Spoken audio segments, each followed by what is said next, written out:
Sibuk yang tidak berguna, kata firman Tuhan dalam 1 Timotius 5 ayat 13 berkata begini. Lagi pula dengan keluar masuk rumah orang, mereka membiasakan diri bermalas-malas. Dan bukan hanya bermalas-malas saja, tapi juga meleter, mencampuri soal orang lain dan mengatakan hal-hal yang tidak pantas. Ciri-ciri orang yang udah mulai nganggur, gak berguna itu kerjaannya ke rumah sini, ke rumah sana, main ke rumah orang, males-malesan. Dan yang parah kalau udah gak ada kerjaan, duduk-duduk ngobrol yang gak penting, ngomongin orang, gosip, ikut campur urusan orang yang gak perlu, ngomongin hal-hal yang gak pantas, kata firman Tuhan. 1 Timotius 1 ayat 4 berkata, sibuk yang tidak berguna itu sibuk dengan dongeng dan silsilah yang tiada putus-putusnya, yang hanya menghasilkan persoalan belaka. Hindari nganggur lalu sibuk dengan hal-hal yang gak berguna. Tiap kali kita punya waktu luang, jangan selalu berpikir cari kesibukan apa, tapi pikirkan bagaimana waktu luang itu bisa kita pakai untuk hal-hal yang berguna. Mari kita belajar dari Yesus. Yesus punya kebiasaan menyendiri, mengambil waktu luang. Dalam Matius 14 ayat 13, setelah Yesus mendengar berita itu, menyingkirlah ia dari situ dan hendak mengasingkan diri dengan perahu ke tempat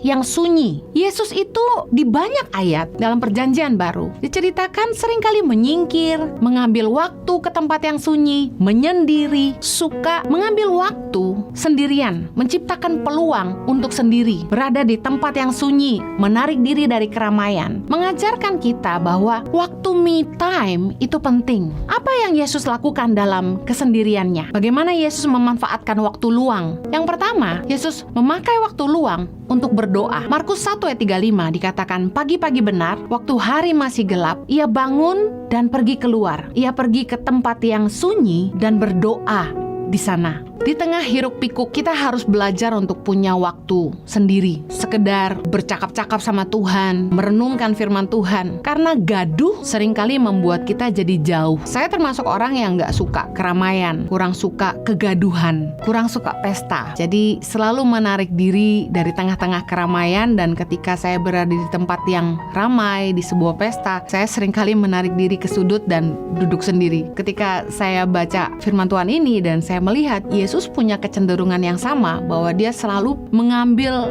waktu untuk pergi ke tempat yang sunyi dan sendiri. Ketika kita punya waktu sendiri, harusnya kita memakai waktu itu untuk berdoa, ngomong sama Bapa, bicara sama Tuhan. Karena kalau kita nggak sendirian, kita akan merasa canggung ketika orang mendengarkan kita bicara sendiri. Beberapa kali di rumah, ketika saya sedang memasak atau sedang mengerjakan apapun, saya seringkali bilang, thank you Jesus, thank you Lord. Terus tiba-tiba Jojo di belakang bertanya, kenapa? Atau staf yang di rumah bilang, kenapa mah? Ketika kita tidak sendirian, menjadi kikuk untuk berdoa. Karena itulah kita butuh waktu sendiri supaya kita bisa dengan nyaman bicara sama Tuhan apa aja. Kenapa kamar mandi jadi tempat favorit? Karena di tempat itulah gak ada yang ganggu kita. Kita harus punya waktu sendiri ke tempat sunyi dan memakai waktu luang yang ada untuk berdoa. Saya kerap kali memanfaatkan waktu ketika menyetir mobil sendirian, ketika saya sedang sendirian, ambil waktu untuk ngomong-ngomong sama Tuhan. Waktu luang jangan selalu kita lakukan kesibukan, tapi